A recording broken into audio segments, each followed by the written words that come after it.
Over on Disney Plus, our next offering is a new period drama series which is available from Wednesday the 19th of June. It's called We Were the Lucky Ones, and here's a clip. I understand the impossibility of getting home, but we will find a way to be together again. We must organize. We've lived here for 1,000 years. We know this country, this land. I want to do what you're doing. But if you get caught, it jeopardizes all of us. I'm aware of the stakes. Yep. So this is this follows a story of a family, a Jewish family from Poland, and they're forced apart during the Second World War. It's the very beginning of World War II, and I find stuff like this really hard to watch. I've got to admit, I actually really enjoyed what I've seen of this in terms of how well it's been done. But I find stuff, I remember studying war poetry at school, and kind of still haunts me. And this has some really haunting music that kind of that overlays or underlays, and which really adds to it. So it's based on the best-selling book by Georgia Hunter, and I think it was inspired by her own experiences her experience of her own family members, and it's a love story, but it's a story of it's incredibly inspiring actually, because this family is split up in terrible circumstances, and their fight and their want and their resilience against all the odds, and you know, the Nazis, we all know history. We've all seen stuff. Many of us, in fact, I'm going to Auschwitz this summer.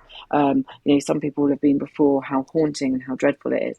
But it's not until you watch something like this that you kind of, you really feel the pain of the families. I think you're straight away, you are with them, and you can't believe that these atrocities are happening. I think in a world where lots of stuff is going on right now, it's never been more sort of scary, I suppose, in the modern era, in today, seeing stuff like this. But also, as I say, incredibly inspiring to see a family that just kind of are fighting against all of the odds and find every bit of resilience they've got to try and find one another.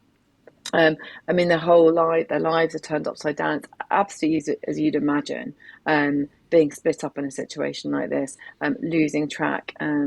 Mila, one of the main characters, she loses track of her husband. He'd gone to fight in the Polish army. And as I say, just not knowing where anyone is. At that time there were no phones. It was a war zone.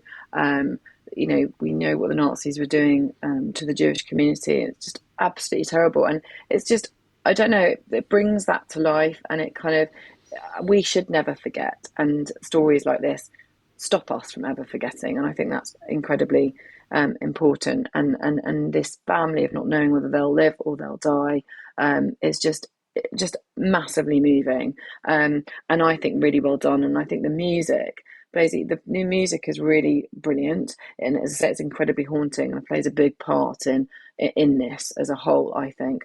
What do you think, Ian? I enjoyed it. We've had a couple of strong Holocaust dramas recently, haven't we? We had The Tattooist of Auschwitz and A Small Light.